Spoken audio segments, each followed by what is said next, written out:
mayambu ahanba maktada Manipuri wari yumjauna mayambu amukka hana punemjari ngasi swai khoina full horror story ama puduna laksari wari asili thokjarapa matamda swai kiba lan kiba kaya yaurabasu mayamna puksel sauna ngakpiu aduga amana wari asi hingliba natraga laikhidraba kanagumba mataga mari lenana ijaba wari nasade bhapna mapung phana saga saduna ijaba wari amakakni phare mayam adudi wari asi hauna ba tawjaraklage ngasigi wari asigi mami ningthaugi kunu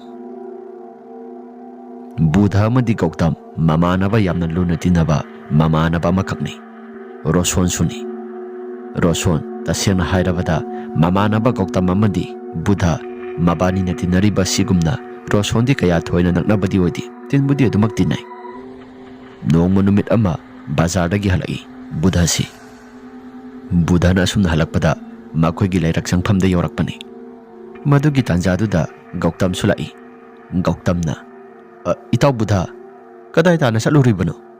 Itaw, ay si bazar ang hak sa lubani. Nang di bazar na kayo ba? Ay si sana ba insang manamasing kara lay rugi hayda na laubo sa lubani? Pare na di. Ado, nang siya yung asay yung dahang balaam ba ni? Karigino, itaw. Wari masum kana sirana. Wari makana bahay babu kariwari no itaw. Gautam na. Kaisu thoidokpa nateda asai phawutang salusi insang mana masingdo thanamu asi hairaba matungda thanamle ngaihaktang lairaba matungda mabani si wari watai sana sana duna lakle Buddhana itaw kari wari no wari gi budi kaisu thoidokpa nateda wari gi budi kaisu thoidokpa mata nateda langphai salaga paisa tansira haidana wa khara hokdoke haidana nangwanda Aisu tawrakpanida adudi yamna phaina kaino phawadi bhaya dubu thabak sugadoriba mafam jaga asi kadai waidano khangdriba sigi kaino do imanaba Roson do mak thabak toba yamna chatli habani kai chatlibano habadi aisu khangdi sumini Roson se thabak suba do mak chatliko chapani ta adu eragana mana thabak sugadoriba mafam jaga do kadai waide subano haibado phajana hanglaga ikhosu kai kaino khara thabak suba chanaba tawrasi yaidana yai ado Roson di yumda bulai ramgadrane khangde asum chalaga yengba haibaduni magi mayum mapada lalaga chalasi aduga thongkal mapada da haipet lepaga yengasi adu ita aidi Roson si kaya thoina haibu haina deko era Buddha nang danate Gautam aisu haina de kaino asi hairaga ni siya dumak chatli asum lakpana Roson sumayumda thabak halakpa matamni Roson na prap laklaba matungda Gautam amadi Buddha uba matamda asum nairai itaw ni ka kaday ta na sa luribano itaw nang lakpon thokna tang sareda aikoi sinang haipet thi sira dana khalamlibani itaw ai thirambabu kari itaw sinida Itaw Buddhana hairiba wafam asi nangi thabak suba mafam jagado aikoi su thabak chaplep khibaduda sufam nongfam samata khangdre aduna nangi thabak suriba jagado kadai waidano aikoi su amuktang lakpa yakadra haidana hangi haidana tawrambani Roson mun haipet khallaba matungda itaw aidi matam khara thabak lepki haidana isase adagi khallaga lakpani adubu nabani na thabak suba aibu pugadoribasi farak ama ita tagadorida aiga khana sanaba mising suloina thabak asi matam khara di lepki siaidana haina duna lakpani Roson hairakli bawa pham aduda Gautam amadi Buddha thamoi kairi thabak su duna paisa mayam ama tangke haidana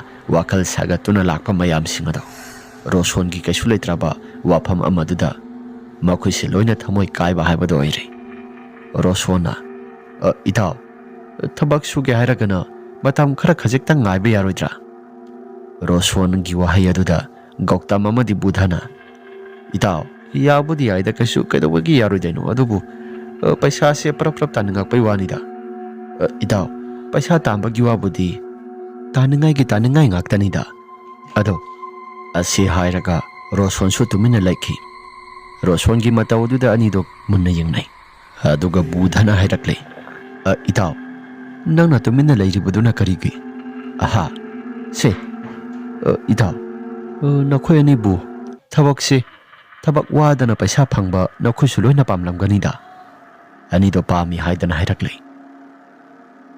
अदुदे इताव थबक मफम अमदि लैबुदि लै नखोइना पामगद्रा पामोइद्रा हाइबदि आइसु खंद्रि थबक सुदना पैसा फंगबा कनाबु पामलोइदगी अदुबु मबानिसु इंगंगकले गौतम अमदि बुधसु सुम हाइरके हा थबक सुदना पैसा फंगबा थबक हाइबसिबु करी थबक ओइरिकबा असी हाइरगा निसि मुरुम मुरुम सोने रोसोना खरा तपना हाइरई इताव लाव असाइदा खरा चथोकलगा वरी असि सासी मी खरा कुंगना लैबा मफम जगादा सिगी वरी सि साबदा कया नुंगाइगदबा मांदे असी हाइरगा रोसोना मदि बुधा गौतम मखोय अहुम असि खरा सिकपा जगा अमदा कौथोकलगा मखोय अहुम असि वरी वताइ खरा सानै रोसोना हाइरई इताव तौगदोरिबा थबक असि मीना हेक खंखिबा मतमदा फरक यामना तागदबा थबकती थबक ओइबा अदुबु मसिगी थबकसिबु हेक तौरबदी पैसा से खंगौदन हेक्ता पाइगदोरिबनी अनिदो किरुक किरुक यंगनाइ इताव करी थबकनो नंगना थबकदो पलकलबदी अखुसु याबरे यंगसी यारकन हेक फारे याद्रगदी अखुसु थबकदो तोथोक्सी इताव अतै करीगुंबा अमता नतेदा सिगी थंगनाबा लाइकाइदा लैजिबा हाना निंथौगी कुनुंगनि हाइदना लैरंबा जगासी मसिगी मफम जगासी मीना सुकया थोइना चंगनदि तिमु लैमु मयाम अमा इल्ली हाइदना अदुबु मसिगी मनुंग असिदा कैकेनो सना लुपा मयाम अमा लै हाइदना मीना सुखरा हाइनरिबनी अनिदो मुन्ना किरुक किरुक यंगनै रोसोना हाइरकलिबा वाफम अदुदा अदुइता सिगी सना लुपा मयाम असि हुरालबदी अइखुइसे पैसा खंगौदना पाइखा कैदौरिबनी असुमना अनिदो हाइरकपा मतम मदुदा मसासी इथक थकटली अदुगा रोसोनदा मु हाइरई इता असेंबगी मदुगी सनादुबु लैबु लैरमगद्रो लैबु लैरबदी कनानाबु मदुगी सनादु हुरालबदी खुसु पैसासी खंगौदना पाइगदोरिबनी रोसोनगी वहाय अदु अनिजुसु मुन्ना तारबा मतम मदुदा रोसोना इता पैसा से खंगौदन हेक पाइखलकपा मतमदा करी करीनो खरा सुथिकलकपा याना लैजी अदुसु पैसा से खंगौदना पाइखलकपसी मीना सु सिंगनदना बाइ खुसु थबगसी सिंगना तौगदबनी अदो पैसा मनुंगदा लै हाइबसिबु नंबु कनाना हाइरगा खंगलकी गौतमना हाइरकपनी मदुदा रोसोना इताव लाई हक्तक्तगी हौना मसिगी मफम जगासी अदम हाइदि हाइनरकपनी अदुबु हंतक्सी खंगौदना मखोइगी लैकाइदा मी खरसु हुरानगी हाइदना संगे हाइदना तरुराबनी अदुबु लैकागी मियोइसिंगना मसिगी मफम जगासी ngak senduna thamna bahaidana yamna kana tawrakpaduda makhoisu karigumba amate hek upai leitraba male adunai khoisu mafam ase hana akoibadu yengthoklaba matungda sana huramba se khoisu jangsi natraga de khoi sana huramba se pakna ngamloi asumna roson hairakpa wafam aduda ani do manglan kaya kaya maromama sagat pawraklei tabak sudana paisa paigani haibagi wakhalda ani sia sukimatik yamna wakhal sagatkhre अखोइसे पैसा पाइरकदबा सना लुपा निंथौ हक्तक्तगी लैरक्लबा सना लुपा मयाम अदु हुरालबदि अखोइसे असुकी मतिक यामना पैसा पाइरकदबा असि हाइरगा अनिदो वखल जात जात यामना सागतली असुमना ngai haktang lairaba matungda sanado huranba satlasi haidana makhoi ahum ase ase pathajaba amaga loinana wari watai kaya marom ama sanare adoita huranba se satrangai matamda akoi basi haipetang yenghobona di phaida ado ningthogi kunung ni haibadu madi aisi khangbudi khangle adubu madugi mafam jaga adu chaurakpa kaya hena thodona su khangboidabani pharesi ta hayengdo aduda haipetang chalaga yengurasi asumna goktam na hairakliba wafam ado rosona swairakami asum tautana makhoina yengthokpa sasi aiba numit adu yaurakle makhoi su mafam jaga adu haipe yengthokpa jali adubu mafam jaga adu da sangba yaba jaga asi makhoi su phajana yengthoklaba matungda sana hurangani hairiba jaga adu makhoi su phajana khangdokli sana thampham ka adu makhadani haipam makhoi su phajana khanglaba matamda rosona sum hairagi ida mafam jaga se khusu huran bani haidana sanglak labanina khusu khulai kharadi purak taba yaroi ado ꯅꯈꯣꯏꯁꯨ ꯊꯥꯡ ꯇꯦꯡ ꯀꯩꯅꯣ ꯈꯔꯁꯨ ꯄꯥꯏꯔꯛꯁꯤ ꯑꯩꯅ ꯆꯝꯐꯠ ꯄꯥꯏꯔꯛꯀꯦ ꯌꯥꯏꯗꯅ ꯑꯁꯨꯝꯅ ꯌꯥꯏ ꯍꯥꯏꯗꯅ ꯋꯥꯔꯤ ꯀꯌꯥ ꯃꯔꯨꯝ ꯑꯃ ꯁꯥꯟꯅꯔꯦ ꯃꯌꯨꯝꯗ ꯍꯟꯅꯔꯛꯂꯦ ꯔꯣꯁꯣꯟꯁꯨ ꯃꯍꯥꯛꯁꯨ ꯃꯌꯨꯝꯗ ꯑꯗꯨꯃꯛ ꯆꯪꯍꯧꯔꯦ ꯑꯗꯨꯒ ꯒꯧꯇꯝ ꯑꯃꯗꯤ ꯕꯨꯙꯁꯨ ꯃꯍꯥꯛꯀ ꯈꯪꯅꯖꯔꯤꯕ ꯍꯥꯏꯕꯗꯤ ꯃꯕꯥꯅꯤꯅ ꯈꯪꯅꯖꯔꯤꯕ ꯅꯨꯄꯤ ꯑꯗꯨ ꯍꯥꯏꯐꯦꯠꯇꯪ ꯎꯅꯔꯨꯁꯤ ꯍꯥꯏꯗꯅ ꯃꯈꯣꯏꯁꯨ ꯎꯅꯕ ꯆꯠꯈꯤ ꯑꯁꯨꯝ ꯇꯧꯗꯅ ꯎꯅꯕ ꯃꯇꯝꯗ ꯋꯥꯔꯤ ꯋꯥꯇꯥꯏꯁꯤꯡ ꯑꯗꯨ ꯂꯣꯏꯅ ꯁꯥꯔꯦ ꯒꯧꯇꯝ ꯑꯃꯗꯤ ꯕꯨꯙꯁꯨ ꯃꯈꯣꯏꯅ ꯉꯁꯥꯏ ꯉꯥꯡꯅꯈꯤꯕ ꯃꯌꯥꯝꯁꯤꯡ ꯑꯗꯨ ꯂꯣꯏꯅ ꯁꯥꯟꯅꯔꯕ ꯃꯇꯨꯡꯗ ꯃꯥꯒꯤ ꯈꯪꯅꯔꯤꯕ ꯅꯨꯄꯤꯁꯤꯡ ꯑꯗꯨꯗ ꯂꯣꯏꯅ ꯇꯝꯃꯤ ꯑꯗꯨꯕꯨ ꯅꯨꯄꯤꯁꯤꯡ ꯑꯗꯨꯁꯨ ꯁꯅꯥ ꯍꯨꯔꯥꯟꯕꯗꯣ ꯆꯠꯈꯤꯅꯨ ꯍꯥꯏꯗꯅ ꯊꯤꯡꯂꯛꯏ ꯑꯗꯨꯕꯨ ꯒꯧꯇꯝ ꯑꯃꯗꯤ ꯕꯨꯙꯁꯨ ꯆꯠꯀꯅꯤ ꯍꯥꯏꯗꯅ ꯌꯥꯝꯅ ꯀꯟꯅ ꯍꯥꯏꯔꯤ ꯑꯁꯨꯝꯅ ꯆꯠꯀꯅꯤ ꯍꯥꯏꯔꯛꯄ ꯃꯇꯝ ꯑꯗꯨꯗ ꯃꯥꯒ ꯈꯪꯅꯖꯔꯤꯕ ꯅꯨꯄꯤ ꯕꯨꯙꯒꯤꯅ ꯁꯟꯊꯂꯦꯟ ꯈꯪꯅꯔꯦ ꯑꯗꯨꯒ ꯒꯧꯇꯝꯒ ꯈꯪꯅꯔꯤꯕ ꯅꯨꯄꯤ ꯑꯁꯤꯅ ꯅꯟꯗꯤꯅꯤꯅꯤ ꯅꯟꯗꯤꯅꯤꯅ ꯑꯁꯨꯝ ꯍꯥꯏꯔꯛꯏ ꯅꯣꯏꯅ ꯆꯠꯂꯕꯗꯤ ꯑꯩꯈꯣꯏꯁꯨ ꯂꯥꯛꯀꯅꯤ ꯑꯩꯈꯣꯏꯅ ꯆꯠꯀꯅꯨ ꯍꯥꯏꯕꯗ ꯅꯈꯣꯏꯁꯨ ꯌꯥꯗ꯭ꯔꯕꯅꯤꯅ ꯑꯁꯨꯝꯅ ꯍꯦꯛ ꯍꯥꯏꯔꯛꯄ ꯃꯇꯝ ꯑꯗꯨꯗ ꯂꯥꯛꯀꯅꯨ ꯍꯥꯏꯗꯅ ꯍꯥꯏꯔꯕꯁꯨ ꯌꯥꯗ꯭ꯔꯤ ꯌꯥꯔꯦꯁꯦ ꯅꯕꯥꯅꯤꯁꯨ ꯇꯉꯥꯏ ꯐꯗꯅ ꯌꯥꯎꯕ ꯇꯥꯕꯅꯤ ꯑꯗꯨꯕꯨ ꯊꯕꯛ ꯏꯪꯈꯥꯡ ꯆꯠꯄ ꯃꯇꯝꯗ ꯅꯨꯄꯤ ꯑꯉꯥꯡ ꯌꯥꯎꯕꯁꯤ ꯀꯌా ꯊꯣꯏꯅꯁꯨ ꯃꯉꯝ ꯄꯥꯡꯗꯕꯅꯤ ꯀꯔꯤꯒꯤꯅꯣ ꯑꯩꯈꯣꯏꯁꯨ ꯂꯥꯛꯀꯅꯤ ꯌꯥꯔꯦ ꯑꯁꯤ ꯍꯥꯏꯔꯒ ꯂꯥꯛꯄꯗ ꯌꯥꯍꯜꯂꯤ ꯔꯣꯁꯣꯟ ꯑꯃꯗꯤ ꯒꯧꯇꯝ ꯕꯨꯙ ꯃꯈꯣꯏ ꯑꯍꯨꯝ ꯄꯨꯜꯂꯒ ꯋꯥꯔꯤ ꯋꯥꯇꯥꯏ ꯁꯥꯟꯅꯗꯨꯅ ꯂꯥꯛꯏ ꯑꯇꯣꯞꯄ ꯂꯩꯀꯥꯏ ꯑꯗꯨꯗ ꯒꯧꯇꯝꯅ ꯍꯥꯏꯔꯛꯏ ꯏꯇꯥꯎ ꯁꯟꯊꯂꯦꯟ ꯑꯃꯗꯤ ꯅꯟꯗꯤꯅꯤꯁꯨ ꯌꯥꯎꯔꯛꯀꯦ ꯍꯥꯏꯔꯤ ꯑꯁꯤꯕꯨ ꯌꯥꯎꯍꯜꯂꯁꯤꯔꯥ ꯅꯪꯗꯤ ꯀꯔꯤꯒꯤ ꯅꯨꯄꯤꯗꯨꯗ ꯍꯥꯏꯗꯣꯛꯔꯤꯕꯅꯣ ꯑꯩꯈꯣꯏꯁꯨ ꯍꯦꯛꯇ ꯍꯥꯏꯗꯣꯛꯎꯔꯦ ꯑꯗꯨ ꯌꯥꯕꯨ ꯌꯥꯒꯗ꯭ꯔꯣ ꯌꯥꯕꯨꯗꯤ ꯌꯥꯅꯤ ꯍꯥꯏꯕꯕꯨ ꯑꯗꯨꯗ ꯅꯨꯄꯤ ꯌꯥꯎꯅ ꯊꯕꯛ ꯆꯠꯄ ꯍꯥꯏꯕꯁꯤ ꯍꯨꯔꯥꯟ ꯆꯤꯟꯊꯤꯒꯤ ꯊꯕꯛ ꯇꯧꯒꯗꯧꯔꯤꯕꯅꯤ나 ꯑꯣꯟꯊꯣꯛꯅꯗꯤ ꯐꯔꯛ ꯇꯥꯒꯗꯧꯔꯤꯗ ꯏꯇꯥꯎ ꯅꯪ ꯁꯤꯗꯤ ꯃꯊꯥ ꯑꯣꯟꯊꯣꯛꯅ ꯁꯥꯍꯟꯈ꯭ꯔꯦꯗ ꯑꯁꯤ ꯍꯥꯏꯔꯒ ꯃꯈꯣꯏ ꯑꯍꯨꯝ ꯑꯁꯤ ꯑꯗꯨꯃꯛ ꯂꯥꯛꯂꯤ ꯑꯁꯨꯝꯅ ꯍꯦꯛ ꯂꯥꯛꯄ ꯃꯇꯝ ꯑꯗꯨꯗ ꯂꯩꯔꯤꯕ ꯃꯈꯣꯏꯅ ꯍꯨꯔꯥꯟꯒꯅꯤ ꯍꯥꯏꯗꯅ ꯇꯧꯔꯤꯕ ꯅꯤꯡꯊꯧꯒꯤ ꯀꯣꯅꯨꯡ ꯑꯗꯨ ꯇꯝꯅ ꯂꯥꯛꯂꯤ ꯑꯁꯨꯝꯅ ꯀꯣꯅꯨꯡꯒꯤ ꯃꯄꯥꯗ ꯍꯦꯛ ꯌꯧꯔꯛꯄ ꯃꯇꯝ ꯑꯗꯨꯗ ꯕꯨꯙꯒꯤ ꯃꯁꯥꯗ ꯁꯥꯎꯍꯨꯝ ꯈꯔ ꯐꯪꯏ ꯀꯩꯅꯣꯗ ꯑꯩꯒꯤ ꯏꯁꯥꯁꯤꯗ ꯁꯥꯎꯍꯨꯝ ꯈꯔ ꯐꯪꯏꯗ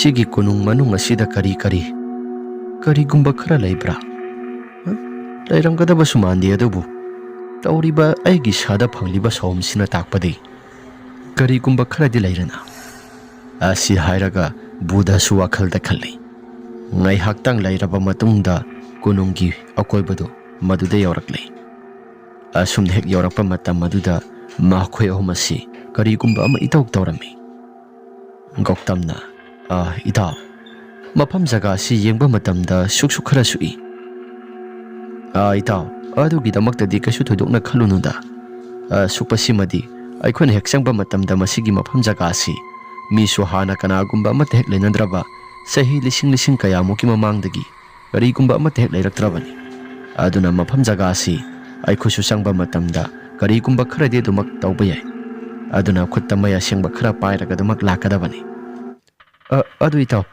ꯑꯁꯨꯛ ꯆꯥꯎꯈ꯭ꯔꯕ ꯀꯣꯅꯨꯡ ꯑꯁꯤꯗꯤ ꯀꯔꯤ ꯃꯔꯝꯒꯤꯗꯃꯛꯇ ꯁꯅꯥꯁꯤ ꯍꯧꯖꯤꯛ ꯐꯥꯎꯕ ꯀꯅꯥꯒꯨꯝꯕ ꯑꯃꯠꯇ ꯂꯧꯊꯣꯛꯇꯅ ꯊꯝꯂꯤꯕꯅꯣ ꯒꯧꯇꯝꯅ ꯍꯥꯏꯔꯛꯄꯅꯤ ꯃꯗꯨꯗ ꯔꯣꯁꯣꯟꯅ ꯏꯇꯥꯎ ꯑꯗꯨꯒꯤ ꯊꯣꯏꯗꯣꯛꯄꯗꯤ ꯑꯩꯁꯨ ꯈꯪꯗ꯭ꯔꯦ ꯇꯧꯕꯇꯕꯨ ꯃꯐꯝ ꯖꯒꯥꯁꯤ ꯑꯍꯜ ꯂꯃꯟꯁꯤꯡꯅ ꯍꯥꯏꯅꯕ ꯃꯇꯝꯗ ꯊꯥꯏꯅꯉꯥꯏꯒꯤ ꯃꯇꯝꯗ ꯃꯁꯤꯒꯤ ꯃꯐꯝ ꯖꯒꯥꯁꯤ ꯖꯒꯣꯏ ꯁꯥꯕꯤ ꯑꯃ ꯍꯥꯠꯈꯤ ꯍꯥꯏꯕ꯭ꯔꯥ ꯑꯗꯨꯅ ꯃꯐꯝ ꯖꯒꯥꯁꯤꯗ ꯑꯗꯨꯝ ꯊꯋꯥꯏꯗꯨꯅ ꯇꯝꯅꯗꯨꯅ ꯂꯩꯕꯅꯤ ꯍꯥꯏꯅꯁꯨ ꯑꯍꯜ ꯂꯃꯟꯁꯤꯡꯅ ꯍꯥꯏꯕꯤ ꯖꯒꯣꯏ ꯁꯥꯕꯤ ꯑꯩꯗꯤ ꯍꯨꯔꯥꯟꯕ ꯆꯪꯕ꯭ꯔꯥ ꯍꯥꯏꯕꯕꯨ ꯊꯋꯥꯏ ꯃꯥꯡꯂꯒ ꯑꯃꯨꯛ ꯂꯥꯛꯇꯅꯀꯣ ꯏꯇꯥꯎ ꯃꯗꯨꯒꯤꯗꯤ ꯀꯩꯁꯨ ꯊꯣꯏꯗꯣꯛꯄ ꯑꯃꯠꯇ ꯇꯧꯔꯣꯏꯗ ꯑꯀꯣꯏꯕꯁꯤ ꯌꯦꯡꯂꯕꯅꯤꯅ ꯑꯩꯈꯣꯏꯁꯨ ꯌꯨꯝꯗ ꯍꯟꯅꯕ ꯇꯧꯔꯁꯤꯔꯥ ꯑꯁꯤ ꯍꯥꯏꯔꯒ ꯃꯈꯣꯏꯁꯨ ꯃꯌꯨꯝꯗ ꯍꯟꯅꯔꯛꯂꯤ ꯑꯗꯨꯕꯨ ꯌꯨꯝꯗ ꯍꯜꯂꯛꯄ ꯃꯇꯝꯗ ꯕꯨꯙꯒꯤ ꯃꯍꯥꯛꯀꯤ ꯃꯃꯤꯠ ꯑꯗꯨ ꯀꯣꯅꯨꯡ ꯑꯗꯨꯗ ꯑꯗꯨꯝ ꯂꯩꯗꯅ ꯌꯦꯡꯉꯤ ꯑꯁꯨꯝꯅ ꯕꯨꯙꯁꯨ ꯂꯥꯛꯂꯤ ꯃꯌꯨꯝꯗ ꯌꯧꯔꯕ ꯃꯇꯨꯡꯗ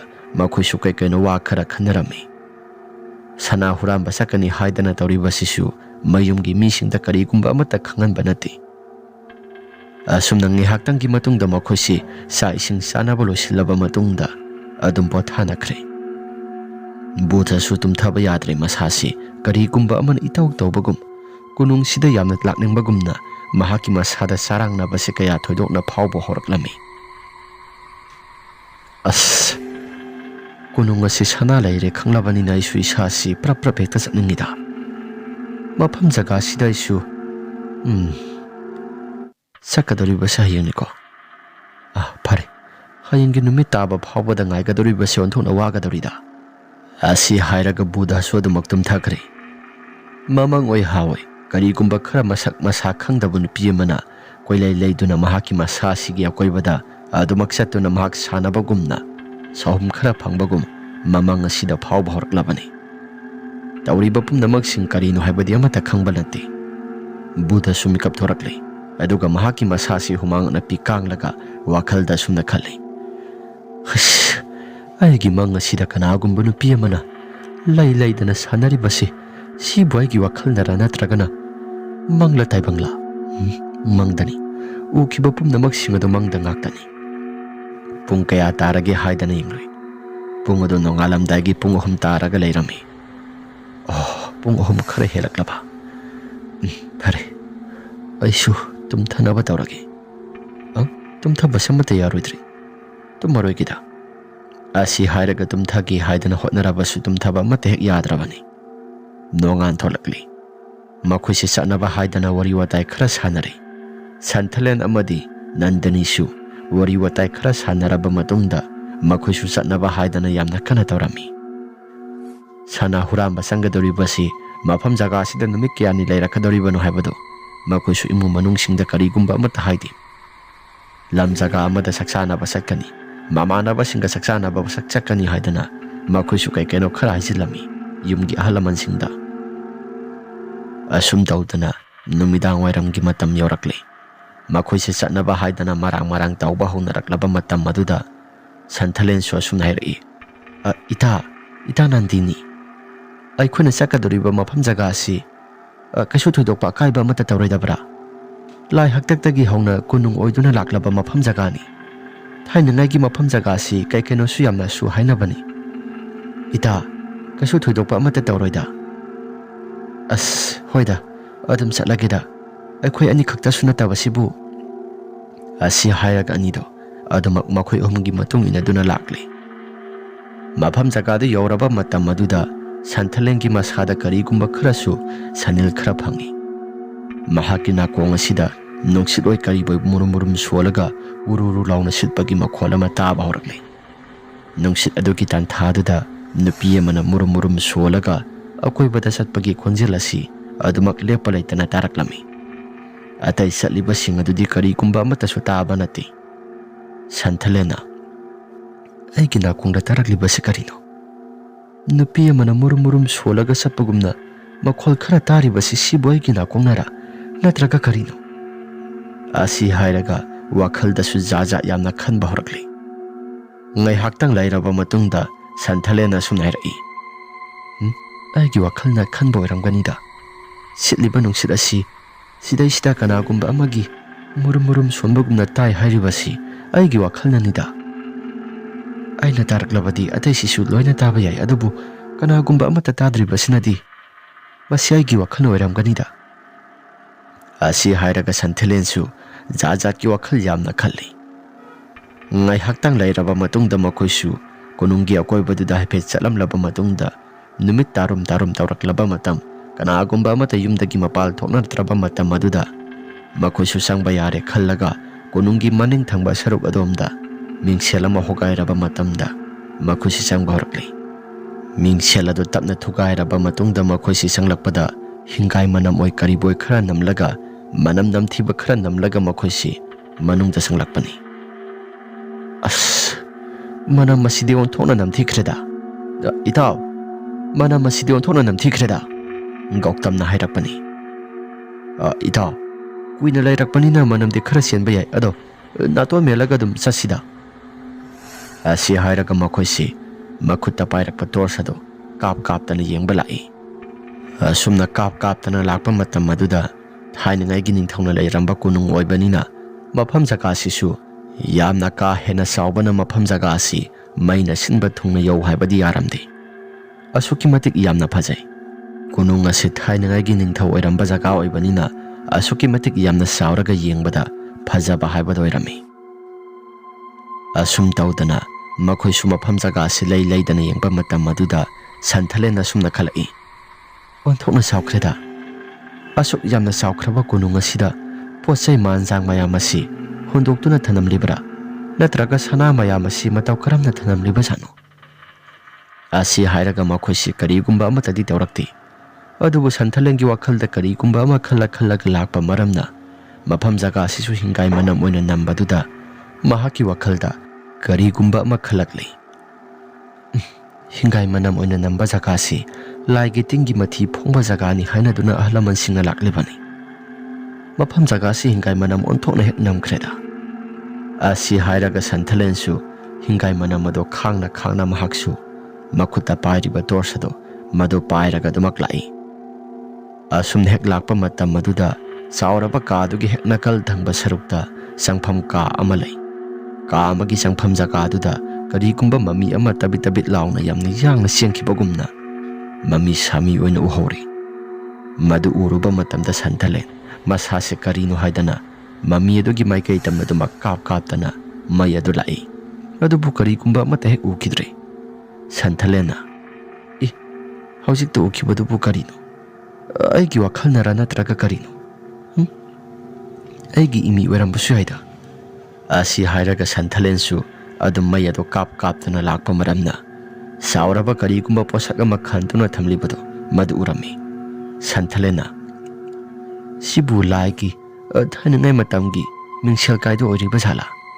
ꯑꯁꯤ ꯍꯥꯏꯔꯒ ꯍꯥꯏꯗꯣꯛꯇꯨꯅ ꯌꯦꯡꯕ ꯃꯇꯝꯗ ꯆꯥꯎꯔꯕ ꯃꯤꯡꯁꯦꯜ ꯑꯣꯏꯔꯒ ꯂꯩꯔꯝꯃꯤ꯫ ꯃꯤꯡꯁꯦꯜ ꯑꯁꯤ ꯍꯦꯛ ꯌꯦꯡꯂꯨꯕ ꯃꯇꯝꯗ ꯁꯟꯊꯂꯦꯟ, ꯃꯤꯡꯁꯦꯜ ꯑꯁꯤ ꯑꯁꯨꯛꯀꯤ ꯃꯇꯤꯛꯁꯨ ꯌꯥꯝꯅ ꯐꯖꯩ꯫ ꯑꯗꯨꯒ ꯁꯟꯊꯂꯦꯟꯅ ꯃꯤꯡꯁꯦꯜ ꯑꯗꯨꯗ ꯃꯥ ꯍꯦꯛ ꯆꯥꯟꯅꯅ ꯍꯦꯛ ꯌꯦꯡꯂꯨꯕ ꯃꯇꯝ ꯑꯗꯨꯗ ꯀꯔꯤꯒꯨꯝꯕ ꯄꯣꯠꯁꯛ ꯈꯔ ꯎꯕ ꯍꯧꯔꯛꯂꯤ꯫ ꯁꯟꯊꯂꯦꯟꯒꯤ ꯇꯨꯡ ꯑꯗꯨꯗ ꯀꯅꯥꯒꯨꯝꯕ ꯃꯤꯁꯛ ꯑꯃ ꯃꯁꯛ ꯃꯁꯥ ꯑꯃꯠꯇ ꯈꯪꯕ ꯇꯧꯗ ꯐꯤꯃꯨ ꯁꯦꯠꯂꯒ ꯆꯨꯝꯗ꯭ꯔꯤꯡ ꯆꯨꯝꯅ ꯂꯦꯞꯂꯤꯕꯗꯨ ꯁꯟꯊꯂꯦꯟꯁꯨ ꯎꯔꯛꯂꯤ꯫ ꯁꯟꯊꯂꯦꯟ ꯃꯗꯨ ꯎꯔꯨꯕ ꯃꯇꯝꯗ ꯃꯁꯥꯁꯤ ꯈꯪꯄ꯭ꯔꯦꯛ ꯈꯪꯏ꯫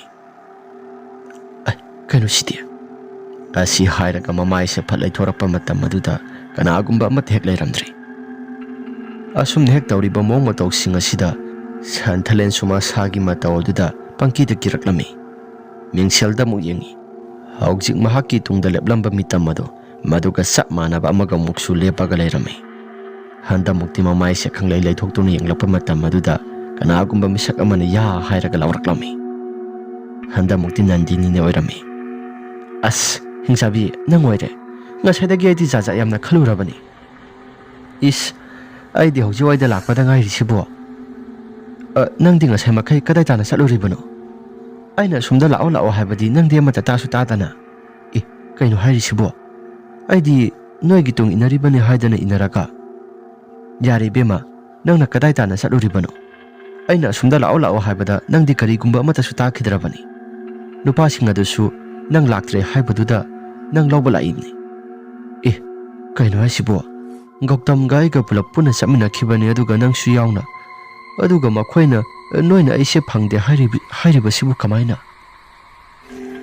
ꯑꯁꯤ ꯍꯥꯏꯔꯒ ꯁꯟꯊꯂꯦꯟꯒꯤ ꯃꯁꯥꯗ ꯆꯤꯡꯅꯕ ꯀꯌꯥ ꯃꯔꯨꯝ ꯑꯃ ꯃꯁꯥꯁꯤ ꯈꯟꯕ ꯍꯧꯔꯛꯂꯤ꯫ ꯒꯧꯇꯝꯁꯨ ꯆꯠꯃꯤꯟꯅꯔꯒ ꯃꯍꯥꯛꯁꯨ ꯀꯔꯤꯒꯨꯝꯕ ꯑꯃꯠꯇ ꯍꯥꯏꯔꯛꯇꯦ ꯍꯥꯏꯗꯅ ꯁꯟꯊꯂꯦꯟꯒꯤ ꯃꯁꯥꯗ ꯈꯜꯂꯛꯂꯤ꯫ ꯑꯁꯨꯝ ꯇꯧꯗꯅ ꯅꯟꯗꯤꯅꯤ ꯑꯃꯗꯤ ꯁꯟꯊꯂꯦꯟ ꯃꯗꯨꯒꯤ ꯃꯈꯣꯏꯅ ꯂꯩꯔꯝꯕ ꯖꯒꯥꯗꯣ ꯃꯗꯨꯗꯒꯤ ꯈꯔ ꯊꯩꯗꯣꯛꯂꯒ ꯃꯈꯣꯏ ꯅꯨꯄꯥꯁꯤꯡꯅ ꯆꯠꯂꯤꯕ ꯃꯐꯝ ꯖꯒꯥꯗꯣ ꯃꯗꯨ ꯇꯥꯅ ꯂꯥꯛꯂꯤ꯫ ꯒꯧꯇꯝ ꯃꯅꯥꯛ ꯍꯦꯛ ꯌꯧꯕ ꯃꯇꯝꯗ ꯁꯟꯊꯂꯦꯟ ꯑꯁꯨꯝꯅ ꯍꯥꯏꯔꯛꯏ, ꯀꯩꯅꯣ ꯅꯪꯒ ꯑꯩꯒ ꯄꯨꯂꯞ ꯆꯠꯃꯤꯟꯅꯔꯒ ꯑꯩꯕꯨ ꯍꯨꯟꯗꯣꯛꯑꯝꯃꯒ ꯆꯠꯂꯤꯗꯣ ꯅꯪ ꯀꯩꯒꯤꯅꯣ? ꯑꯩꯗꯤ ꯅꯪ ꯏꯟꯅꯔꯛꯑꯦ ꯍꯥꯏꯗꯅ ꯑꯗꯨꯝ ꯂꯥꯛꯄꯅꯤ, ꯑꯗꯨꯒ ꯅꯪꯗꯤ ꯇꯨꯡ ꯑꯗꯨꯗ ꯑꯗꯨꯃꯛ ꯂꯩꯊꯣꯛꯂꯒ ꯂꯩꯍꯧꯔꯤ꯫ ꯅꯟꯗꯤꯅꯤꯁꯨ ꯑꯗꯨ ꯖꯒꯥꯗꯨꯗ ꯂꯩꯍꯧꯕ ꯃꯥꯜꯂꯤ ꯍꯥꯏꯗꯅ ꯃꯍꯥꯛꯁꯨ ꯑꯗꯨꯃꯛ ꯆꯠꯈꯤꯕꯅꯤ꯫ ꯐꯩ, ꯈꯪꯉꯤ, ꯅꯨꯄꯥ ꯅꯣꯏꯒ ꯆꯠꯃꯤꯟꯅꯕ ꯊꯕꯛꯁꯤ ꯌꯥꯝꯅ ꯅꯨꯡꯉꯥꯏꯇꯦ꯫ ꯑꯁ, ꯅꯪꯗꯤ ꯂꯥꯏꯔꯤ, ꯅꯨꯄꯤꯒ ꯆꯠꯃꯤꯟꯅꯕ ꯊꯕꯛꯁꯤ ꯌꯥꯝꯅ ꯅꯨꯡꯉꯥꯏꯇꯕꯅꯤ꯫ ꯑꯁꯤ ꯍꯥꯏꯔꯒ ꯕꯨꯙ ꯑꯃꯗꯤ ꯁꯟꯊꯂꯦꯟ ꯋꯥ ꯀꯌꯥ ꯃꯔꯨꯝ ꯑꯃ ꯈꯔ ꯉꯥꯡꯕ ꯍꯧꯅꯔꯛꯂꯤ꯫ ꯑꯁ ꯏꯇꯥꯎ, ꯌꯥꯔꯦ, ꯀꯩꯗꯧꯕꯒꯦ? ꯂꯥꯛꯑꯕꯗꯤ ꯄꯨꯂꯞ ꯄꯨꯟꯅ ꯍꯦꯛ ꯊꯕꯛꯇꯨ ꯇꯧꯃꯤꯟꯅꯔꯒ ꯂꯣꯏꯔꯦ, ꯔꯣꯁꯣꯅ ꯍꯥꯏꯔꯛꯄꯅꯤ꯫ ꯒꯧꯇꯝꯁꯨ ꯊꯦꯝꯖꯤꯜꯂꯛꯏ, ꯑꯁ ꯌꯥꯔꯦꯗ, ꯀꯩꯅꯣ ꯍꯨꯔꯥꯟꯁꯤꯜꯂꯛꯑꯒ ꯈꯠꯅꯔꯤꯕꯁꯤꯅ ꯀꯩꯒꯤꯅꯣ? ꯑꯩꯈꯣꯏꯅ ꯍꯥꯏꯔꯤꯕ ꯍꯨꯔꯥꯟꯒꯗꯧꯔꯤꯕ ꯊꯕꯛ ꯃꯌꯥꯝ ꯑꯁꯤ, ꯁꯤꯒꯤ ꯄꯣꯠꯆꯩ ꯃꯌꯥꯝ ꯑꯁꯤ ꯍꯨꯔꯥꯜꯂꯕꯗꯤ ꯑꯩꯈꯣꯏ ꯃꯤꯀꯨꯞ ꯐꯥꯗꯅ ꯀ꯭ꯔꯣꯔꯄꯇꯤ ꯑꯣꯏꯒꯗꯧꯔꯤꯕꯅꯤ꯫ ꯑꯁꯤ ꯍꯥꯏꯔꯒ ꯃꯈꯣꯏꯁꯤ ꯁꯅꯥꯗꯣ ꯀꯗꯥꯏ ꯇꯥꯅ ꯂꯩꯒꯦ ꯍꯥꯏꯗꯅ ꯃꯈꯣꯏꯁꯤ ꯊꯤꯕ ꯍꯧꯔꯛꯂꯤ꯫ ꯑꯗꯨꯕꯨ ꯊꯤꯕ ꯌꯥꯕ ꯊꯤꯔꯕꯁꯨ ꯀꯔꯤꯒꯨꯝꯕ ꯑꯃꯠꯇ ꯍꯦꯛ ꯐꯪꯂꯛꯇ꯭ꯔꯦ꯫ ꯅꯨꯃꯤꯠ ꯑꯁꯤꯁꯨ ꯑꯍꯤꯡꯒꯤ ꯃꯇꯝ ꯌꯧꯁꯤꯜꯂꯛꯂꯦ꯫ ꯁꯟꯊꯂꯦꯟ ꯑꯃꯗꯤ ꯕꯨꯙ ꯃꯈꯣꯏꯁꯨ ꯋꯥꯔꯦ ꯍꯥꯏꯗꯅ ꯃꯈꯣꯏꯅ ꯄꯨꯔꯛꯄ ꯆꯥꯅ ꯊꯛꯅꯕꯁꯤꯡ ꯑꯗꯨꯁꯨ ꯆꯥꯔꯁꯤ ꯍꯥꯏꯗꯅ ꯃꯈꯣꯏꯁꯤ ꯆꯥꯕ ꯍꯧꯔꯛꯂꯤ꯫ ꯁꯟꯊꯂꯦꯟꯅ "ꯑꯁ, ꯀꯣꯅꯨꯡ ꯑꯁꯤꯒꯤ ꯃꯅꯨꯡ ꯑꯁꯤꯁꯨ ꯌꯥꯝꯅ ꯍꯦꯛꯇ ꯆꯥꯎꯔꯒ ꯄꯨꯝꯃꯝ ꯍꯦꯛꯇ ꯃꯝꯃꯤ꯫ ꯑꯣꯟꯊꯣꯛꯅ ꯍꯩꯅꯈꯤꯗ꯭ꯔꯦꯗ꯫ ꯑꯩꯈꯣꯏꯅ ꯄꯨꯔꯛꯄ ꯃꯩ ꯑꯁꯦꯡꯕꯁꯤ ꯃꯁꯤ ꯊꯥꯜꯂꯒ ꯍꯦꯛ ꯇꯨꯝꯃꯁꯨ ꯇꯨꯝꯃꯁꯤ꯫ ꯅꯪꯕꯨ ꯌꯥꯝꯅ ꯀꯤꯕ꯭ꯔꯥꯅꯦ?" "ꯀꯤꯕꯒꯤ ꯋꯥꯕꯨꯗꯤ ꯀꯤꯗꯦꯗ, ꯑꯗꯨꯗ ꯈꯪꯗꯦ, ꯏꯁꯥꯁꯤ ꯏꯍꯩ ꯍꯩꯅꯗꯦ." "ꯍꯩꯅꯔꯣꯏꯗꯕ ꯑꯣꯏꯔꯒꯅ ꯀꯔꯤꯒꯤ ꯅꯈꯣꯏ ꯂꯥꯛꯀꯦ ꯍꯥꯏꯔꯤꯕꯅꯣ? ꯃꯁꯤꯒꯤ ꯊꯕꯛ ꯑꯁꯤ ꯐꯥꯔꯕꯗꯤ ꯐꯖꯕ ꯊꯕꯛ ꯅꯠꯇꯦ꯫ ꯑꯥꯏꯟꯅ ꯌꯥꯗꯕ ꯊꯕꯛꯅꯤ ꯑꯩꯈꯣꯏꯅ ꯇꯧꯔꯤꯕꯁꯤ." "ꯑꯥꯏꯟꯅ ꯌꯥꯗꯕ ꯑꯣꯏꯔꯒꯅ ꯀꯔꯤꯒꯤ ꯐꯥꯔꯤꯕꯅꯣ?" "ꯅꯠꯇꯦ, ꯅꯈꯣꯏꯁꯨ ꯁꯅꯥ ꯃꯌꯥꯝ ꯑꯁꯤ ꯂꯣꯏꯅ ꯍꯨꯔꯥꯟꯕ ꯉꯝꯒꯗꯣꯔꯤꯕ꯭ꯔꯣ? ꯂꯩꯔꯝꯅꯤ ꯈꯪꯗꯦ, ꯂꯩꯔꯝꯃꯣꯏ ꯈꯪꯗꯦ, ꯅꯈꯣꯏꯁꯨꯕ?" "ꯂꯩꯔꯝꯅꯤ ꯈꯪꯕꯒꯤ ꯑꯩꯈꯣꯏꯁꯨ ꯍꯨꯔꯥꯟꯕ ꯂꯥꯛꯏꯕꯅꯤ ꯁꯟꯊꯂꯦꯟ." ꯑꯁꯤ ꯍꯥꯏꯔꯒ ꯔꯣꯁꯣꯟ ꯍꯥꯏꯔꯛꯈꯤ, "ꯌꯥꯔꯦꯁꯤ, ꯂꯩꯔꯦ ꯈꯪꯉꯕꯅꯤꯅ ꯑꯩꯈꯣꯏꯁꯨ ꯍꯨꯔꯥꯟꯗꯅ ꯑꯗꯨꯃꯛ ꯆꯠꯄꯗꯨꯗꯤ ꯅꯨꯡꯉꯥꯏꯇ꯭ꯔꯦ꯫ ꯍꯨꯔꯥꯜꯂꯒ ꯑꯣꯏꯅ ꯆꯠꯂꯁꯤ, ꯐꯖꯅ ꯒ꯭ꯌꯥꯟ ꯇꯥꯅ꯫ ꯑꯗꯣ ꯆꯥꯅꯕ ꯊꯛꯅꯕꯁꯤꯡ ꯑꯁꯤꯗꯤ ꯅꯣꯡꯃ ꯅꯣꯡꯃꯒꯤ ꯁꯤꯗꯩꯁꯤꯗ ꯁꯨꯝ ꯂꯩꯁꯤꯜꯂꯛꯂꯕꯗꯤ ꯑꯩꯈꯣꯏꯅ ꯄꯨꯔꯛꯂꯤꯕꯁꯤꯗꯤ ꯅꯨꯃꯤꯠ ꯅꯤꯅꯤꯒꯤ ꯆꯥꯅꯕ ꯊꯛꯅꯕꯅꯤ꯫ ꯑꯗꯣ ꯃꯈꯥ ꯇꯥꯅ ꯑꯃꯨꯛ ꯂꯩꯊꯒꯗꯧꯔꯤꯕ꯭ꯔꯣ? ꯏꯇꯥꯎ, ꯅꯨꯃꯤꯠ ꯅꯤꯅꯤ ꯍꯨꯝꯅꯤꯃꯨꯛ ꯆꯣꯟꯊꯅ ꯂꯩꯕꯗꯨꯃꯗꯤ ꯇꯉꯥꯏ ꯐꯗꯅ ꯂꯩꯔꯁꯤ꯫ ꯑꯗꯨꯕꯨ ꯅꯨꯃꯤꯠ 8 9 ꯆꯣꯟꯊꯅ ꯂꯩꯒꯗꯕ ꯑꯣꯏꯔꯕꯗꯤ ꯃꯁꯤꯗꯒꯤ ꯑꯗꯨꯝ ꯊꯣꯔꯛꯂꯒ ꯑꯩꯈꯣꯏꯁꯨ ꯑꯗꯨꯝ ꯌꯨꯝꯗ ꯍꯟꯅꯕ ꯇꯧꯁꯤ, ꯅꯠꯇ꯭ꯔꯒꯗꯤ ꯑꯩꯈꯣꯏꯁꯨ ꯅꯨꯡꯉꯥꯏꯔꯣꯏ." ꯑꯁꯤ ꯍꯥꯏꯔꯒ ꯋꯥꯔꯤ ꯋꯥꯇꯥꯏ ꯀꯌꯥ ꯃꯔꯨꯝ ꯑꯃ ꯁꯥꯟꯅꯕ ꯍꯧꯔꯛꯂꯤ꯫ ꯉꯥꯏꯍꯥꯛꯇꯪ ꯂꯩꯔꯕ ꯃꯇꯨꯡꯗ ꯃꯈꯣꯏꯁꯤ ꯆꯥꯕ ꯊꯛꯄ ꯂꯣꯏꯔꯕ ꯃꯇꯨꯡꯗ ꯃꯈꯣꯏꯅ ꯇꯨꯝꯒꯗꯧꯔꯤꯕ ꯃꯐꯝ ꯖꯒꯥꯁꯤ ꯀꯗꯥꯏꯋꯥꯏꯗꯅꯣ ꯍꯥꯏꯗꯅ ꯊꯤꯕ ꯍꯧꯔꯛꯂꯤ꯫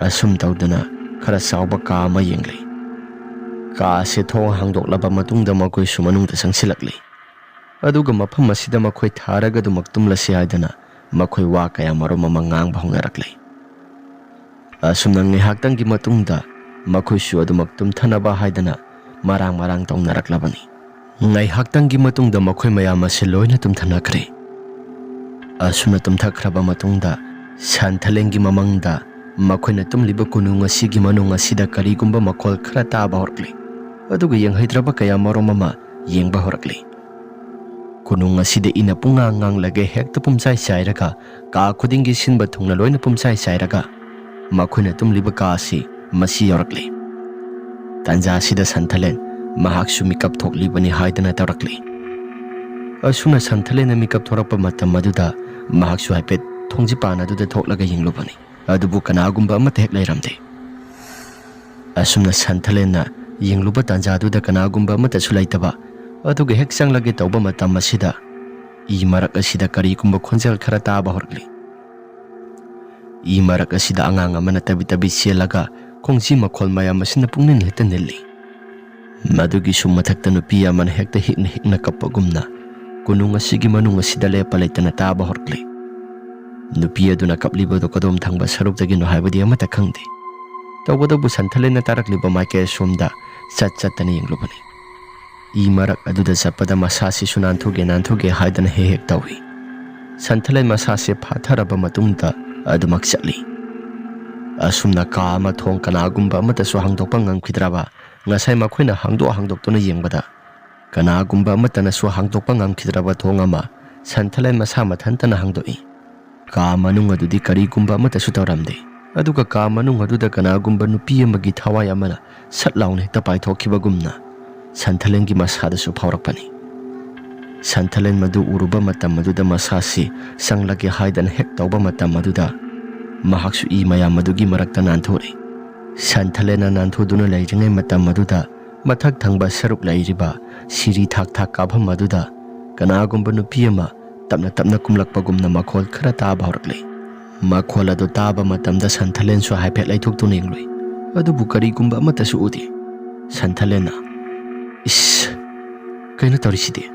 ꯍꯧꯖꯤꯛꯇꯩꯕꯨ ꯃꯈꯣꯜ ꯑꯃ ꯇꯥꯈꯤꯕ ꯇꯥꯏꯅꯦ, ꯑꯗꯨꯒ ꯀꯔꯤꯒꯨꯝꯕ ꯑꯃꯠꯇꯁꯨ ꯎꯗꯦ."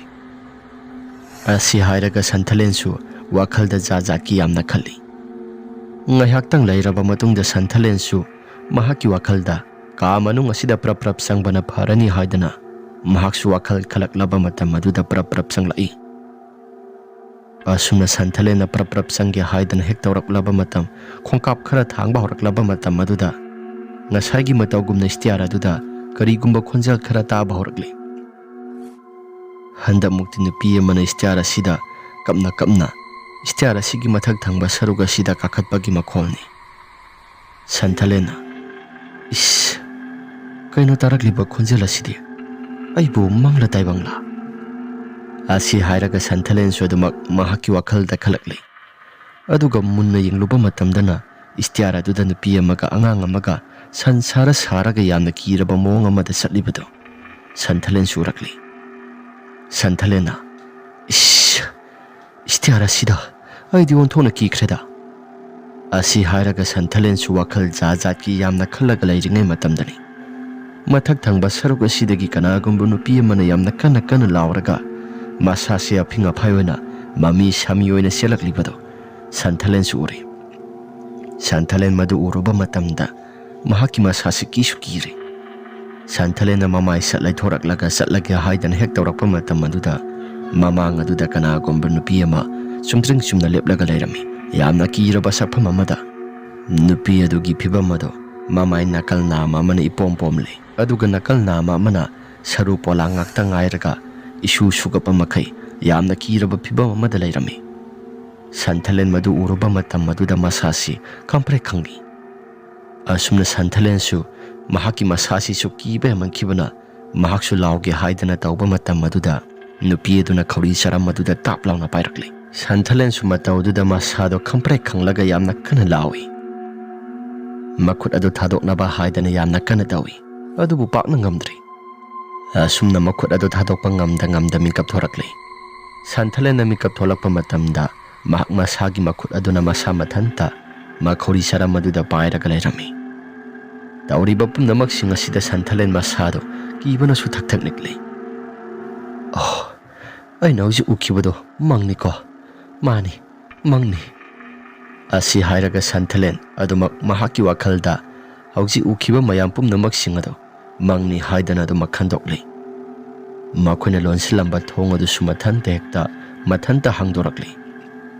Santalen madu uruba matam aduda mahaki masase hena kirakle. Santalena thong asi karino mathanta hangdoklibasina aibu thong asi amuk thingjilusira. Asi hairaga thong asi thingjinba thoklai. Ngai haktangi matungda thong adu thingjinba tholakpa matam aduda Santalengi mahaki masada karigumba sahum khara phawba horakle. Mahaksu karino haidana yengluba matam aduda ka ama thong ama ilauna hangdoklaga madugi mafam jaga aduda karigumba posa khara langtrak langna lairibado mahaksu uthuuri.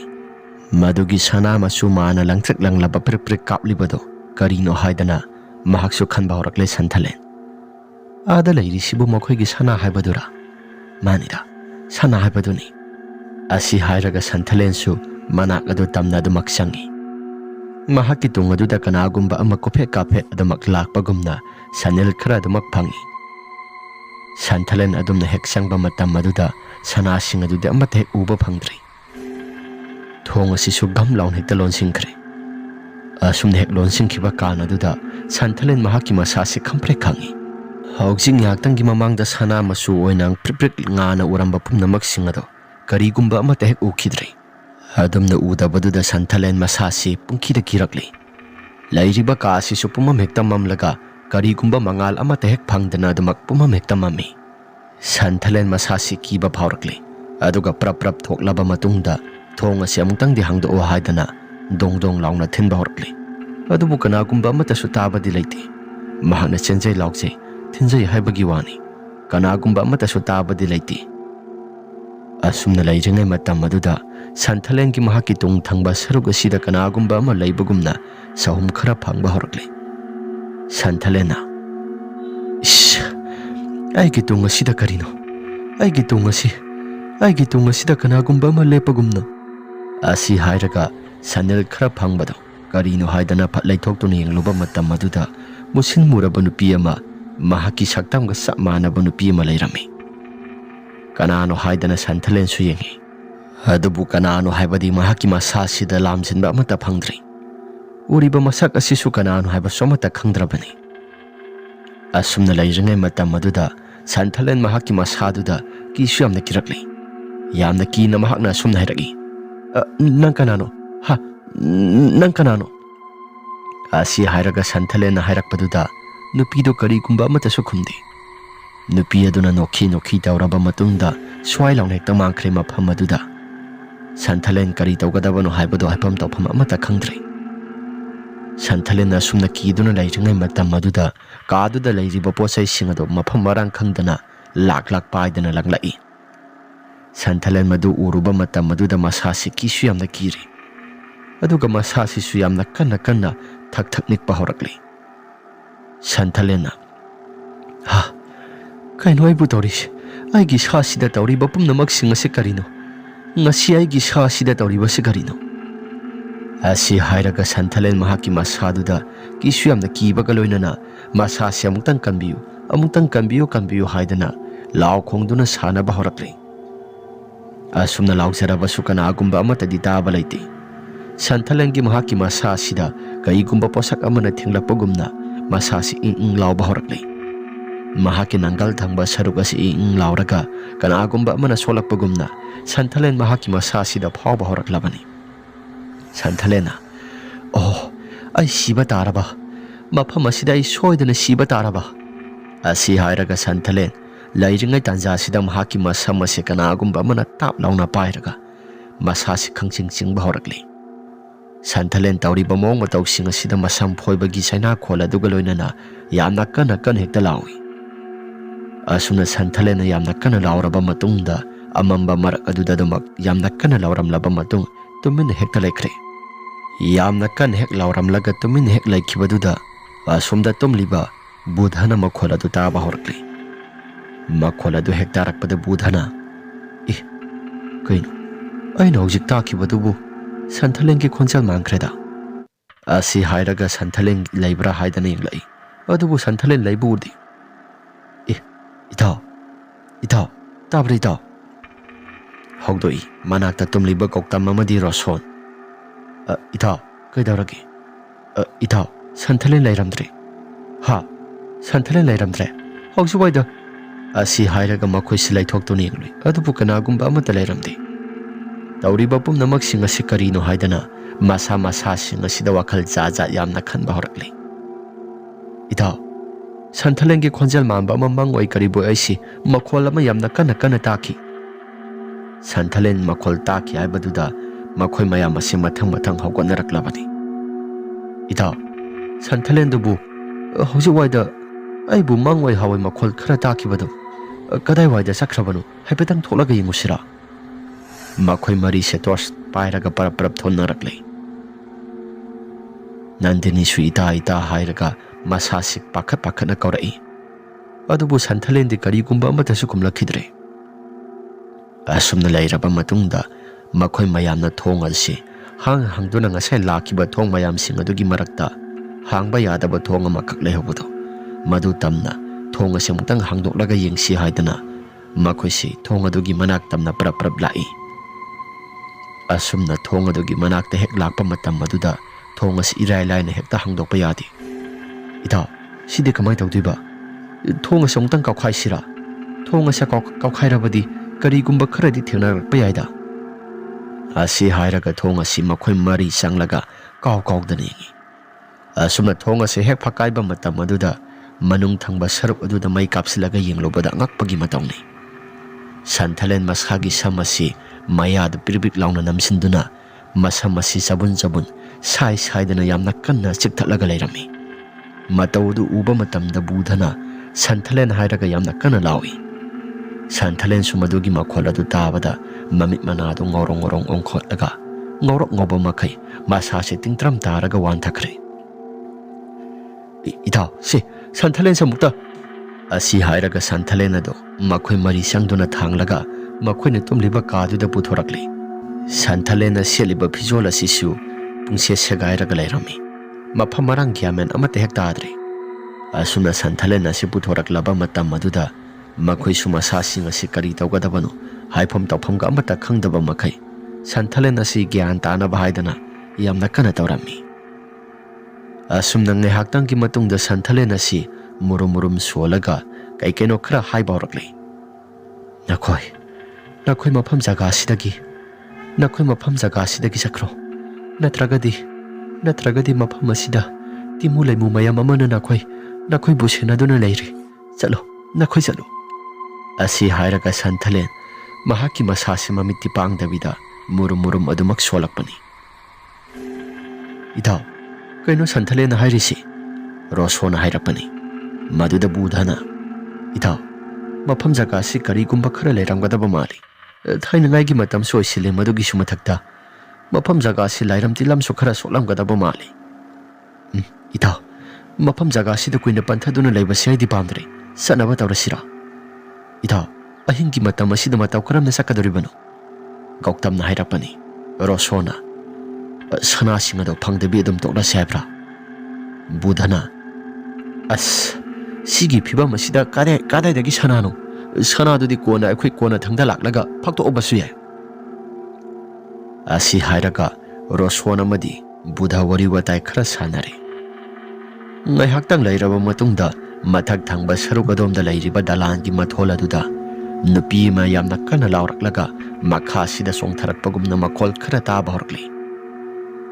Asumna takibaduda nupa ahum adudi parap thoktuna haipe yengloi. Makha thangba saruk aduda nupi ama musinmuna masam isang sangba makai taribado makhoi su urami. Nupi do masi amata lengdi torsti ado makaptuna yengi.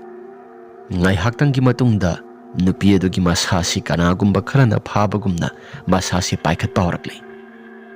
Mami sami oina thongsing ado gam laun hekta nomba horaklaga ningthaugi manaising pareng sangna salakli. Ningthaugi manaising ado sanglaklaba matam maduda nupi ado tap launa pharaga nupi si soro pairaga singi. Adubu nupi asi puk hogolaklaba matam maduda ningthaugi manaising aduda saptra tawba horakli. Nupi ado yamna kana lawi.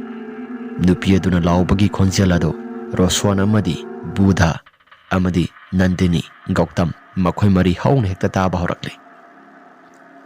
Asum daudana makhol pumnamak sing ado makhoi su nakong mensinduna khangba haibado irami. Ngaihaktangi matungda tawramliba taramliba mayam sing sap hekta lepi. Makhoi gi mitta uramba mayam sing adusu amate hek ukidre swai loin hekta mangkre. Itaw, mafam jaga asidagi akhoi khara thuna thokrasi. Ngasai akhoi na sanglakpa mafam jaga adu madudagi akhoi khara thuna thokrasi.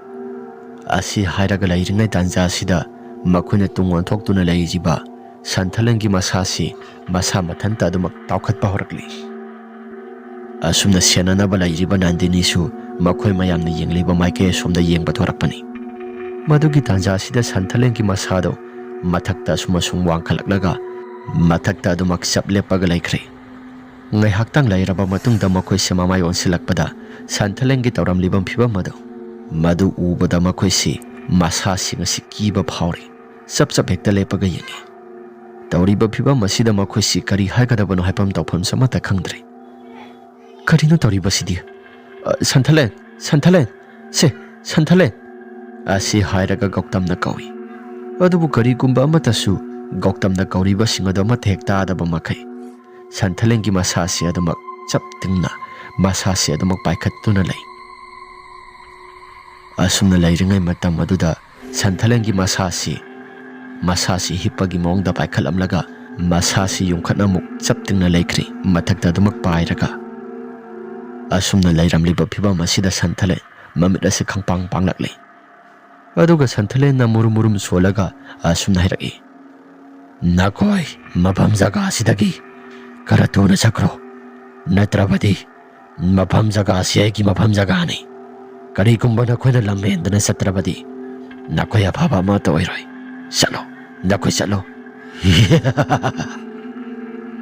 Asi hairaga Santhalengi masado khakna nokpa horakli. Asumna ngihaktangi matungda Santhalengi masasi mathak thangba saruk adomda laijiba phaklang aduda masasi yaisinba horakli. Phaklangda yaisinna mayam asi Santhalen asi siba tare haidana prap sanglaklaga masasi chingthoknaba honai. Adubu chingthoknaba hotnarabasu upay amata hek laiti. Asumna ngihaktangi matungda Santhalengi masasi I taba horakle. Naton aduna phaklangda hanjin hanjin subaduda nahi sumayam ama tarakle. Makhoi mari sangdana singthaba matam maduda Santhalen makhada pop tarakle. Gautam amadi Budhana mafam jaga sidagi akhoi khara thuna sanaba tawrasi natragadi mafam jaga sida kuina panthaduna leirabadi kudong thiba soidana tarakadauri. Nandini na swairapani. Asum tawdana Rosona susasi haidana yarakle. Makhoi mari na sumasum lakpa matam maduda karigumba angakpa posak ama thengnari. Makhoi na ngasai sanglakiba thong adudi thong ado loina pungthing thinglaga leirami. Thong ase makhoi na ngasai phakairaga sanglakibani adubu thong asidi karigumba amata akaiba atoiba tawdana adumak sitnan hekta hanagi matawgumna thong ase kaiba tawdana leirami. Rosona sibu ngasai khona sanglakiba lambi do natra thong do natro manida. Makhoi mari sisu ingangakle. Asumna ngihaktangi matungda Rosongi makuta bariba jamphat aduna thong ado dong dong launa waisilakle. Mingseloi jarabasu thong ado thugaigi haidan hek tawba matam maduda karigumba amata hek chatpa tawda mingselado adumak sungkai kaidi maisu amata hek chatti. Roson masasi ingangakle. Asumna mafam jaga sidagi nanthokduna sasi hairabasu upay amata leitre. Atopa thongnawsing adusu thukaiduna yengi adubu masi phawba amata hek lengdre. Asumna ngihaktangi matungda makhoisi kari karam tawraga sasigi haidana wakhal khali. Matam asisu pakna chalo haiba yadi ahingi pung 2:30 taraklabani. Gautamna itaw mayam mafam jaga sidagi akhoi thadokduna chapa yadrabanina nonganba ngairaga akhoi sedumak chalasi natragadi mafam jaga sidagi akhoi na thadokduna chapaibasi masi oithoklaroida. Asi hainaraga makhoisi wari watai kaya maroma masanari. Asum tawdana makhoina ngasai lairakpa kaduda muk lakli. Handa mukti makhoisu masasi ngase amata tumthaba tawda makhoisu Santhalena sedumak sangduna lairami. Asumna lairingai matam maduda mathak thangba ka sidagi nupi ama aibu amukta kanbiyu haidana nupi amagi khonjelda koilaw lawraga makol khara thokpa horakli. Tarakliba makol asi karino haidana makhoisi munna dumaktai. Nandini na sum nairakhi. Kainoda tariba khonjel asibu asengba makira sibo asengba maki oirabadi aidi onthona tankreda. Ngaikho tamnaribani haidana tariba si amuktang de khoi yengkisi natragadi mafam jaga sidagi khoi thaidokduna chapa yaroitri. Asi hairaga makhoisi adum tumina tarami. Ngihaktangi matungda ningthaugi lami mayam ama laklaga makhoina lairiba thong asi hangdoklo haibagi matagumna thong asi gam launa thinba horakli. Makhol adu hek tabada makhoising asisu kibana thak nikli. Rosona tarakliba khonjel asidi karino onthokna kikreda. Asi haidana lairami. Asumna ngihaktangi matungda ningthaugi manaising asina thong asi gam launa thilamba pumnamaksing asi sapleplaga makhol ama thokpa horakli. Nupi amana kapna thong asi muktang hangbiyo haidana nupa amana yamna sauna nupi aduda masam pairaga singbagumna asumna swairai. Hai lamchat naidabi law nangi nakok ado aina kakpirage nang aduk yamna lamchat ludaba nang gumbana lamchat ludrabadi mafam jaga asida laiba yaro nang da khalagi. Asi hairaga nupi ado yamna kana lawramlaba matung mangak ado thapat kakhibagumna makhol khara taba horkli. Nupa aduna tas khambra nangi nakok asi aina kakthatlabanina nangi nakok asi aina sa gaida thadokpada kanana kari haigadoriba nangda sijakro. Asi hairaga nupi adugi makok adusu laktana pairaga langsilai.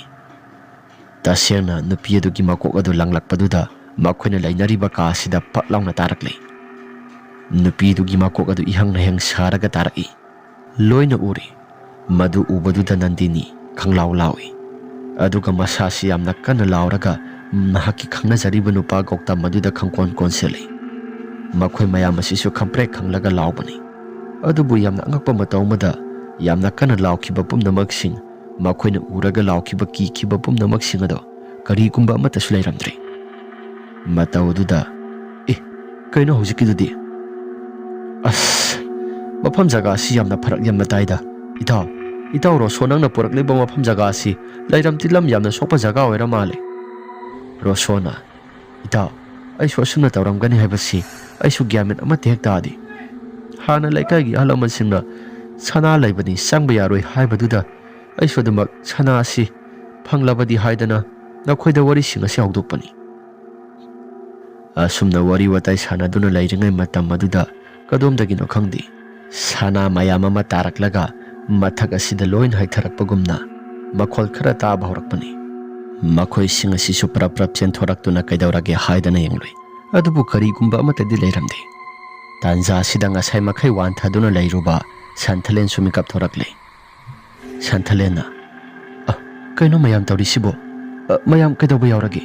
ꯑꯁꯨꯝꯅ ꯁꯟꯊꯂꯦꯟꯅ ꯒ꯭ꯌꯥꯟ ꯇꯥꯔꯛꯄꯗꯨꯗ ꯃꯌꯥꯝ ꯑꯁꯤ ꯉꯛꯂꯦ꯫ ꯑꯗꯨꯒ ꯉꯁꯥꯏ ꯃꯈꯩ ꯇꯧꯔꯤꯕ ꯄꯨꯝꯅꯃꯛꯁꯤꯡ ꯑꯁꯤ ꯁꯟꯊꯂꯦꯟꯗ ꯂꯣꯏꯅ ꯇꯝꯂꯦ꯫ ꯑꯁꯨꯝꯅ ꯉꯥꯡꯅꯗꯨꯅ ꯂꯩꯔꯤꯉꯩ ꯃꯇꯝ ꯑꯗꯨꯗ ꯃꯊꯛ ꯊꯪꯕ ꯁꯔꯨꯛ ꯑꯗꯣꯝꯗ ꯌꯥꯜꯂꯤꯕ ꯂꯩꯇꯦꯡꯒꯤ ꯄꯣꯠꯆꯩꯁꯤꯡ ꯑꯁꯤ ꯃꯗꯨꯗꯒꯤ ꯃꯐꯝ ꯃꯔꯥꯡ ꯈꯪꯗꯅ ꯏ ꯃꯌꯥꯝ ꯑꯃ ꯂꯣꯏꯅ ꯇꯥꯕ ꯍꯧꯔꯛꯂꯦ꯫ ꯃꯗꯨꯒꯤꯁꯨ ꯃꯊꯛꯇ ꯊꯥꯛ ꯊꯥꯛ ꯀꯥꯞꯐꯝ ꯂꯩꯔꯤꯕ ꯑꯗꯣꯝꯗꯒꯤ ꯏ ꯃꯌꯥꯝ ꯑꯃ ꯖꯣꯔꯣ ꯖꯣꯔꯣ ꯂꯥꯎꯅ ꯇꯥꯕ ꯍꯧꯔꯛꯂꯦ꯫ ꯇꯧꯔꯤꯕ ꯄꯨꯝꯅꯃꯛꯁꯤꯡ ꯑꯁꯤ ꯃꯈꯣꯏ ꯃꯌꯥꯝ ꯑꯁꯤꯁꯨ ꯀꯤꯕ ꯍꯦꯟꯃꯟꯗꯅ ꯊꯣꯡ ꯑꯁꯤ ꯘꯝ ꯂꯥꯎꯅ ꯊꯤꯡꯖꯤꯜꯂꯤ꯫ ꯑꯗꯨꯒ ꯊꯣꯡ ꯑꯗꯨꯒꯤ ꯃꯅꯨꯡꯗ ꯂꯩꯔꯤꯕ ꯀꯥꯗꯨꯗ ꯄꯨꯂꯞ ꯄꯨꯟꯅ ꯆꯪꯂꯛꯏ꯫ ꯏ ꯃꯌꯥꯝ ꯑꯁꯤ ꯉꯥꯏꯍꯥꯛꯇꯪꯒꯤ ꯃꯇꯨꯡꯗ ꯏꯄꯥꯛ ꯑꯣꯏꯅ ꯍꯦꯛꯇ ꯁꯔꯥ ꯁꯟꯕ ꯃꯈꯩ ꯁꯟꯗꯣꯔꯛꯂꯦ꯫ ꯃꯈꯣꯏꯁꯨ ꯊꯣꯡ ꯑꯁꯤ ꯂꯣꯟꯁꯤꯜꯂꯕ ꯃꯇꯨꯡꯗ ꯀꯔꯝꯕ ꯃꯇꯝꯗ ꯌꯨꯝꯗ ꯍꯟꯁꯤꯒꯦ ꯍꯥꯏꯗꯅ ꯋꯥꯈꯜ ꯑꯁꯤ ꯋꯥꯅ ꯋꯥꯅ ꯂꯩꯔꯤꯉꯩ ꯃꯇꯝ ꯑꯗꯨꯗ ꯅꯤꯡꯊꯧꯒꯤ ꯁꯒꯣꯜ ꯇꯣꯡꯕ ꯂꯥꯟꯃꯤ ꯃꯌꯥꯝ ꯑꯃ ꯄꯔꯞ ꯄꯔꯞ ꯊꯧꯔꯛꯄꯒꯨꯝꯅ ꯃꯈꯣꯏꯒꯤ ꯆꯥꯎꯔꯕ ꯃꯅꯨꯡ ꯑꯁꯤꯗ ꯍꯦꯛꯇ ꯎꯔꯨꯔꯨ ꯂꯩꯗꯨꯅ ꯅꯤꯡꯊꯧꯒꯤ ꯂꯥꯟꯃꯤ ꯃꯌꯥꯝꯁꯤ ꯁꯒꯣꯜ ꯇꯣꯡꯕ ꯂꯥꯟꯃꯤ ꯃꯌꯥꯝ ꯑꯁꯤ ꯎꯪꯁꯤꯟꯗꯨꯅ ꯂꯩꯔꯝꯃꯤ꯫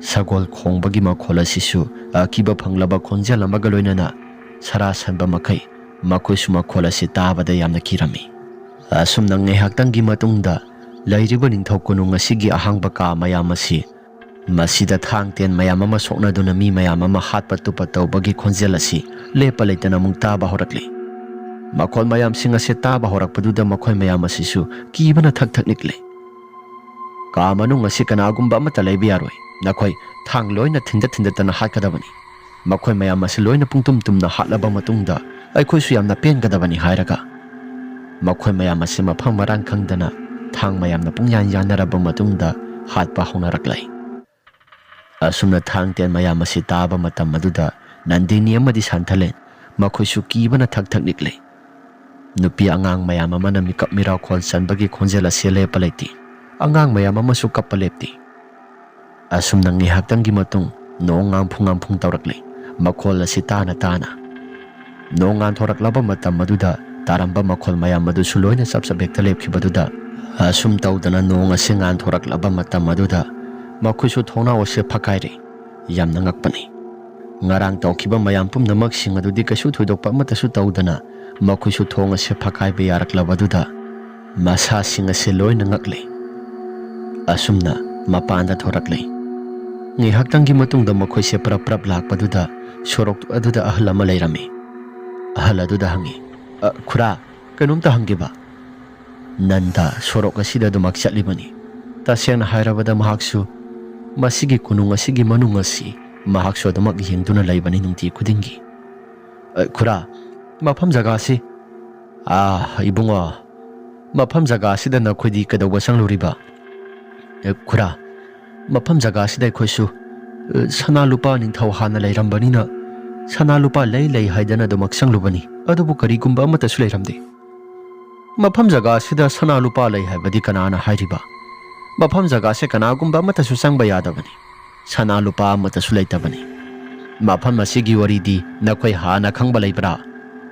ꯈꯨꯔꯥ ꯃꯐꯝ ꯑꯁꯤꯒꯤ ꯋꯥꯔꯤꯗꯤ ꯑꯩꯈꯣꯏꯁꯨ ꯑꯃꯠꯇ ꯈꯪꯖꯗ꯭ꯔꯦ, ꯑꯗꯨꯕꯨ ꯃꯐꯝ ꯖꯒꯥ ꯑꯁꯤꯗ ꯃꯐꯝ ꯃꯅꯨꯡ ꯑꯁꯤꯗ ꯑꯩꯈꯣꯏꯅ ꯇꯥꯔꯛꯂꯤꯕ ꯃꯌꯥꯝ ꯑꯗꯨꯗꯤ ꯑꯀꯤꯕ ꯐꯪꯂꯕ ꯈꯣꯟꯖꯦꯜ ꯉꯥꯛꯇꯅꯤ꯫ ꯃꯤꯠꯇꯁꯨ ꯀꯩꯅꯣ ꯌꯥꯝꯅ ꯎꯔꯛꯏ꯫ ꯁꯦ ꯌꯦꯡꯉꯨ, ꯃꯁꯤꯒꯤ ꯀꯣꯅꯨꯡ ꯑꯁꯤ ꯊꯥꯏꯅꯉꯩ ꯃꯇꯝꯗ ꯅꯤꯡꯊꯧ ꯀꯣꯅꯨꯡ ꯃꯈꯣꯏ ꯃꯁꯦꯜ ꯌꯥꯅꯔꯛꯇꯕ, ꯃꯆꯤꯜ ꯃꯅꯥꯎꯁꯤꯡ ꯌꯥꯅꯔꯛꯇꯕ ꯃꯔꯝꯅ ꯅꯨꯄꯤ ꯑꯉꯥꯡꯁꯤꯡ ꯂꯣꯏꯅ ꯄꯨꯡꯇꯨꯝ ꯇꯨꯝꯅ ꯍꯥꯠꯅꯈꯤꯕ ꯃꯐꯝ ꯖꯒꯥꯅꯤ꯫ ꯅꯤꯡꯊꯧ ꯑꯗꯨꯁꯨ ꯀꯨꯏꯅ ꯊꯋꯥꯏ ꯃꯌꯥꯝꯁꯤꯡ ꯑꯗꯨꯅ ꯇꯝꯅꯕꯗ ꯂꯩꯕ ꯑꯃꯠꯇ ꯉꯝꯗꯗꯅ ꯃꯈꯣꯏꯁꯨ ꯂꯣꯏꯅ ꯀꯥꯏ ꯆꯦꯟꯅꯈꯤꯕꯅꯤ꯫ ꯑꯇꯣꯞꯄ ꯃꯐꯝ ꯖꯒꯥꯗ ꯀꯣꯅꯨꯡ ꯁꯥꯔꯒ ꯂꯩꯈ꯭ꯔꯦ ꯍꯥꯏ꯫ ꯑꯗꯨꯕꯨ ꯃꯐꯝ ꯖꯒꯥ ꯑꯁꯤ ꯀꯣꯅꯨꯡ ꯍꯥꯟꯅ ꯂꯩꯔꯝꯃꯤ ꯍꯥꯏꯕꯒꯤ ꯋꯥꯅꯤ, ꯁꯅꯥ ꯂꯨꯄꯥꯁꯤꯡꯁꯨ ꯑꯃꯠꯇ ꯍꯦꯛ ꯂꯩꯇꯦ꯫ aduna matam kuina sangna mamangdagi hauraga mafam jaga se kanagumba amatasu changnadabani nupi angang sing kappagi makhol asi ahing ahing khudingi makhol yamna taki aduna sahi lisang sina mafam jaga se kanagumba amatasu changba ngamda adumak lairakpani marak marakta sunupi angang singna kappagi makhol asi lepa laitana khara khara tarakpaga mafam jaga se adum tamnai haidana mayamna loinekta khangnakrabani mamang thaki matamdasu sana lupa lai haidana changluba nupa kharasu ngauduna phaiduna dumak tholakrabani marai bak thiragana siraga thorakpa kongayama marai bak pharagana hinglaga tholakpa kongayama adubu nakhoi manga sangbasida karigumba amata tawraktribado narai bak yamna pharabani mafam jaga si sanganu isa sa yariba makai mafam jaga si sangdana bo hotnagadabani asi hairaga nandana kaikeno khara hairakle khurana mafam jaga sigi maramda yamna thoido hendona khanglibasi sibu khura kari maramgi roson hanglakpani nandana lai haktaktagi hauna mafam jaga si ipai pusingna duma konduna lai aisi maiba amani nakhoi gi marak asida lai ongnakiba nupi masa ma yauribasi basi lai phajana muktang khuram tho natragadi hayongai tungda nakhoi pharak soidana tarakpa yai hairakli basi santaleni santhalen su ipu amutang di phan biyo haidana maiba nanda du da hairakle nandana yum da lai gi thawa ama tawdragadi yaroitri natragadi na khoi tungda aphattaba mayam amana na khoi silangoi salaklaga na khoi kaidawnung da aphaba sungoi oirakloi asi hairaga nandagi mayum da pulap lakle santhalen su lai phajana khuram thoklaba matung mahak wakhal tarakle haibagi wani mahaki masada timu laimu mayam amasu sangduna yasinduna lairami asum tawdana timu laimu mayam singado khaidoklaba matungda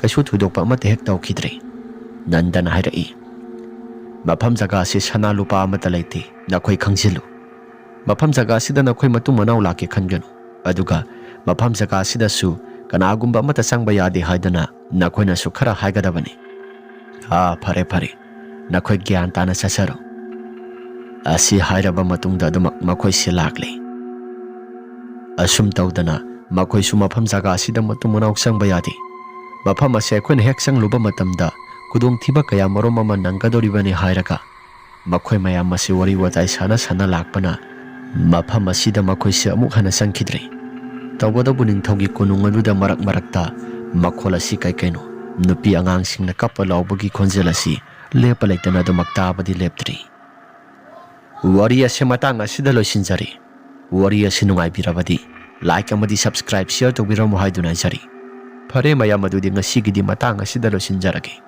mathangi warida mo hana thengnarasi